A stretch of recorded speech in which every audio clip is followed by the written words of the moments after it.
Hello friends, मैं हूं doctor Suman Gupta, स्त्री एंड प्रसूति रोग विशेषज्ञ। Kingdom of health YouTube channel पर आपका स्वागत है। और आज मैं आपको बताने जा रही हूं कि जो एमटिपिल होती है उसके बारे में सबसे ज़्यादा कौन से सवाल पूछे जाते हैं। जो सबसे ज़्यादा पूछे जाने वाला सवाल है, जो कि ऑनलाइन ट्रीटमेंट कराने वाले पेशेंट्स मेरे से पूछते हैं, वह है कि अगर मैं अपने पार्टनर के साथ संबंध बना रही हूँ और अबॉर्शन कराती हूँ तो किसी को पता तो नहीं चल जाएगा। तो आइए कुछ सवालों के साथ इस सवाल का जवाब भी जानते हैं। पहला सवाल जो लोगों ने मेरे से पूछा है वह है कि हम अगर एमटी पिल का सेवन करना चाहते हैं, अबॉर्शन पिल का, तो उसे हम जल्दी से जल्दी कब उसका सेवन कर सकते हैं।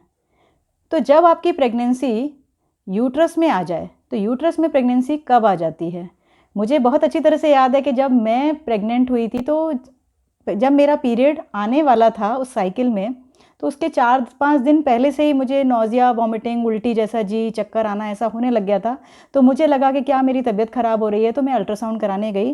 तो पीरियड के 26वें दिन जब मैंने अल्ट्रासाउंड करवाया था, पीरियड आने के 4 दिन पहले की बात है ये, तो वो टेस्ट, उसमें प्रेगनेंसी दिख रही थी और उसी वक्त फिर मैंने यूरिन प्रेगनेंसी टेस्ट करके देखा तो वो पॉजिटिव आया था। तो इसका मतलब है कि जब आपका जो पीरियड की आने वाली डेट से 4-5 दिन पहले भी कई बार प्रेगनेंसी कंफर्म हो जाती है प्रेगनेंसी टेस्ट से, अगर आपकी किट अच्छी है, सेंसिटिव है तो। और अल्ट्रासाउंड आजकल इतने हाईली सेंसिटिव हैं कि वो भी आपको बता सकते हैं कि आपकी प्रेगनेंसी इंट्रायूट्राइन आ गई है कि नहीं आ गई है।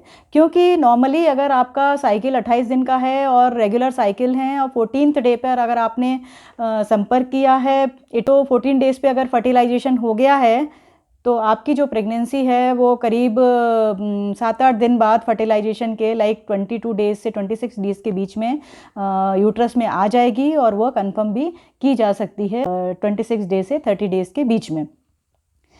तो आपको अगर प्रेगनेंसी कंफर्म हो जाती है कि यह इंट्रायूट्राइन है, तो आप जितना जल्दी हो सके उतना जल्दी एमटी पिल का सेवन कर सकते हैं।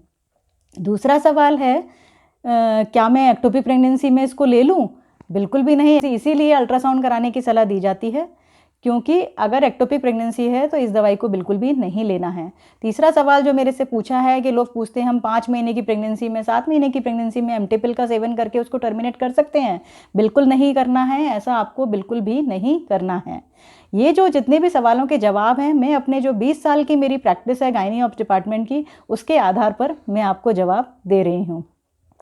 और सवाल पूछते हैं कि हमने एमटी पिल खा ली है और केवल पहली गोली और उसके बाद 2 और गोलियां खाने के बाद हमको अबॉर्शन हो गया है, तो क्या हमें बाकी की बची हुई 2 गोलियां लेनी है? हाँ, आपको डोज पूरी तरह से कंप्लीट करना है ताकि आपको बेस्ट इफ़ेक्ट आ सके।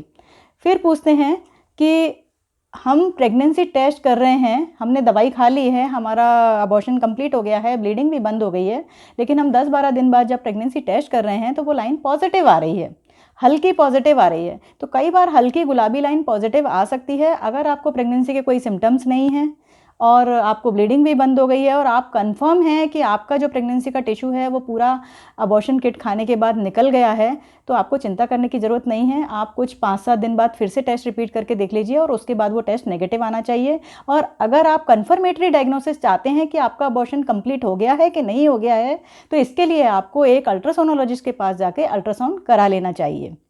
अगर आप ब्रेस्ट फीडिंग करा रही हैं तो आप एमटी पिल ले सकती हैं, यह सेफ़ है। लेकिन कभी कभी ऐसा देखा गया है कि बच्चे को नौजिया और वॉमिटिंग हो जाती है।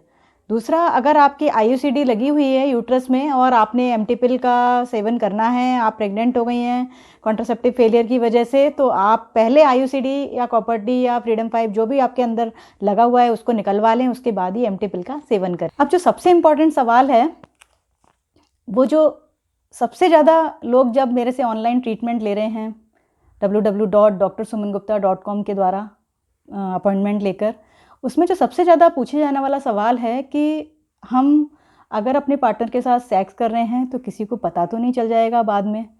तो अगर हाइमन इंटैक्ट है तो भी हम कह सकते हैं कि हाँ, यू आर वर्जिन। बट अगर हाइमन इंटैक्ट नहीं है तो इसके बहुत सारे और कारण भी होते हैं, जैसे एक्सरसाइज कर रहे हैं आप, साइकिलिंग कर रहे हैं, स्पोर्ट्स एक्टिविटी कर रहे हैं, तो आपका हाइमन अपने आप नेचुरली रप्चर हो सकता है। तो हम कोई कन्फर्मेटरी डायग्नोसिस नहीं दे सकते हैं कि यू आर वर्जिन और नॉन वर्जिन। और जो आखिरी सवाल है वो पूछते हैं कि मैंने अगर अबॉर्शन किट खाई या मैंने डीएनसी कराई या अबॉर्शन का प्रोसेस कराया तो किसी को पता चल जाएगा कि मैंने अपने जीवन में कभी अबॉर्शन कराया है। अगर उसी महीने में आप अल्ट्रासाउंड कराने जाते हैं तो हो सकता है कि अल्ट्रासाउंड से जो है कुछ अगर प्रोडक्ट ऑफ कंसेप्शन अगर अंदर रह गए हैं तो यूरिन प्रेगनेंसी टेस्ट पॉजिटिव आ रहा है तो पता चल सकता है। लेकिन जब आपका अबॉर्शन का प्रोसेस कंप्लीट हो गया है, आप बिल्कुल फिट हैं, अगले महीने में आपको टाइम से पीरियड आ गया है, उसके बाद जो है ये डायग्नोसिस नहीं की जा सकती है कि आपने कभी एम्प्टी पिल खाई थी या फिर आपने कोई अबॉर्शन का प्रोसेस कराया था। तो इसलिए आपकी इस सेहत की जिम्मेदारी जो है आपके ऊपर है। तो इसी बात पर मैं आपको एक और बात बताना चाहती हूँ कि अभी मेरे से एक पेशेंट ने ऑनलाइन ट्रीटमेंट लिया और उन्होंने अपने आप ही केमिस्ट से दवाई लेकर अपनी प्रेगनेंसी को टर्मिनेट भी किया। और लेकिन जब उनको ब्लीडिंग बंद नहीं हो रही थी तो मैंने उनसे कहा कि आप अपने नियर बाय गायनेकोलॉजिस्ट के पास जाकर चेकअप कराएं और अल्ट्रासोनोलॉजिस्ट से अल्ट्रासाउंड कराएं।